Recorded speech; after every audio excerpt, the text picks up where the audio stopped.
Good morning, students. Today we will discuss another story titled River of Life, written by Jahnavi Barua. It is taken from her collection Next Door.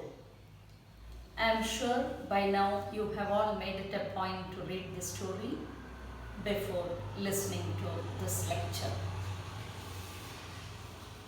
River of Life is the story of Shantanu. He lives along with his mother, brother and sister-in-law. Knowing her son's disability, the mother tries to protect Shantanu from every hassle. She always reminds him that he should not trust anyone but his dada, and sometimes not even him. She also wills the house to Shantanu so that after her he will not be under anybody's mercy for his shelter.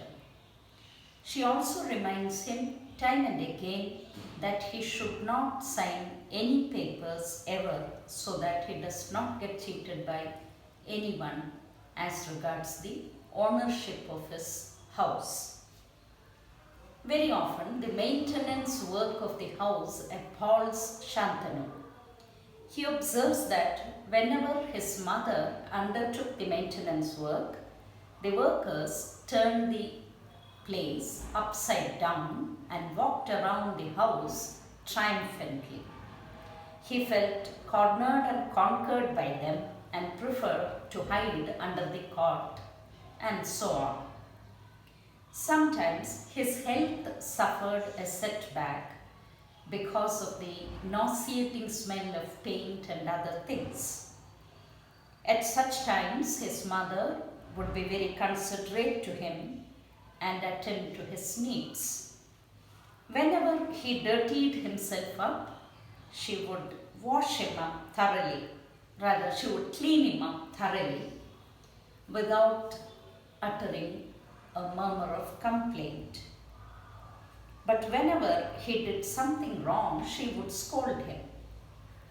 The banter with his brother about the house throws light upon his unstable state of mind. After his mother passes away, Shantanu's only source of affection in life is his sister-in-law, Anu. Shantanu recollects the one occasion when he was thrown out of the press for having strangled the supervisor upon being called an idiot. After this episode, Shantanu never set his foot in the press. One morning, Shantanu happens to see the newspaper with the shocking news that the river Brahmaputra would be diverted from its native land. This was too much for his conscience to take in.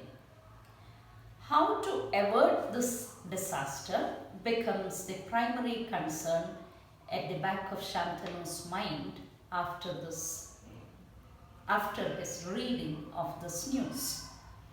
His mother had told him all about the river Brahmaputra. He was the son of the mighty Brahma and he gave life to all of them.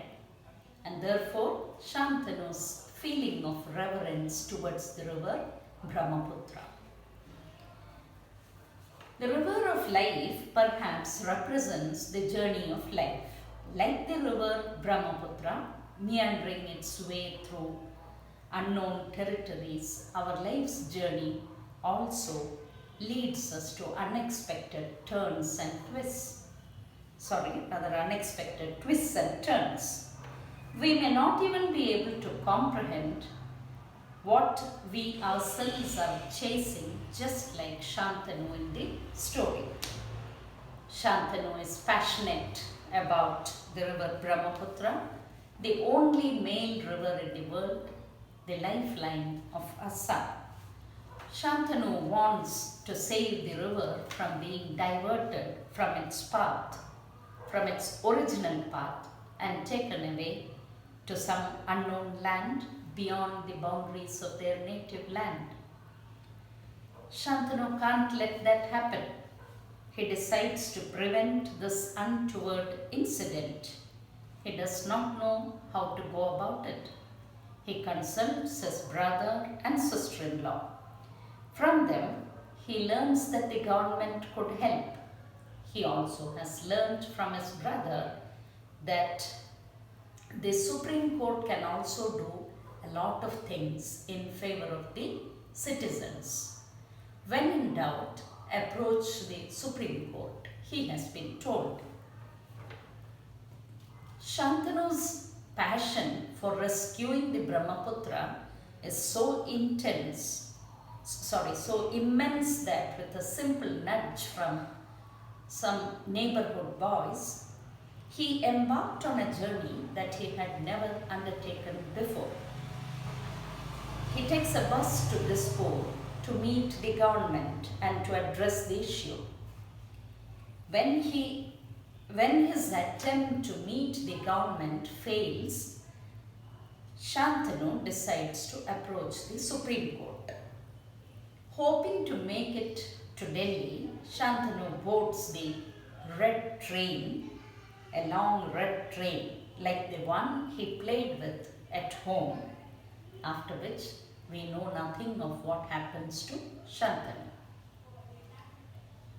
In spite of his retardation, Shantanu is chasing a huge dream, the dream of saving the Brahmaputra from the clutches of someone called a foreign power.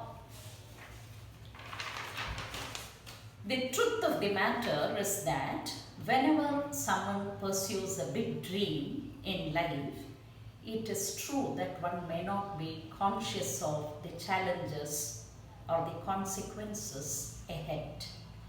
The push of that dream, the urge to fulfill it, becomes the driving force of our lives. The same is the case with Shantanu. He does not know Dispur or Delhi, does not know where to board a bus or a train. He does not even know that he has to pay money to buy a ticket. Even such a small thing as crossing the road is a Herculean task for him. He needs help. But this does not deter him from his attempts. That perhaps is the essence of life. A glimmer of hope is enough to make us take a big leap of faith. It is hope that leads us through life. Devoid of hope, life is nothing but a vast empty space. Like the river, we also move towards our unknown destiny, whatever be the obstacles along the way. Shantanu has been beaten up mercilessly during this journey, has left behind all the comforts of his home, and does not even have money to buy food for himself. But his faith makes him march ahead, and there is no stopping him now. Thank you.